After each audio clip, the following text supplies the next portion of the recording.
বিশ্বনবী তিনি মানুষের হৃদয়ে আশা জাগান। আমরা মানুষকে ভয় দেখাই, আমরা ইসলামকে এমন কঠিন ভাবে উপস্থাপন করি, মানুষ ভয় পেয়ে যায়। বিশ্বনবী মানুষকে ভয় দেখাতেন না, তিনি আশা দিতেন, ভরসা দিতেন। কানা রাসূলুল্লাহ সাল্লাল্লাহু আলাইহি ওয়াসাল্লাম ইযা বাআসা আহাদান মিন আসহাবিহি ফি আমরিহি কানা ইয়াকুল বাশশিরু ওয়ালা তুনাফিরু ইয়াসসিরু ওয়ালা তুআসসিরু। কাউকে কোনো দায়িত্ব দিয়ে পাঠালে সাহাবাদেরকে তিনি বলে দিতেন প্রত্যেককে যে বাশশিরু ওয়ালা তুনাফিরু, মানুষকে সুসংবাদ দিও, দিন থেকে ভাগিও না। সহজভাবে ইসলামকে উপস্থাপন করো, ইসলামের শিক্ষাটাকে জটিল করে উপস্থাপন করো না। সুবহানাল্লাহ, কত চমৎকার, কত সুন্দর আমাদের ধর্ম।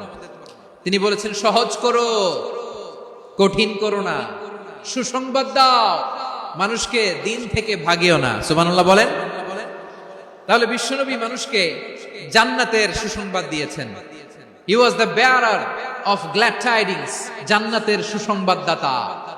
তিনি এমন ভাবে জান্নাতের নাজ নেয়ামতের চিত্রায়িত করেছেন, উপস্থাপন করেছেন, সাহাবাদেরকে তিনি জান্নাতের পাগল বানিয়ে ছেড়েছেন। পড়েন সুবহানাল্লাহ। আমরা তো টাকার পাগল, ক্ষমতার পাগল, দাপটের পাগল। বিশ্বনবীর সাহাবারা ছিলেন আল্লাহর জান্নাতের পাগল।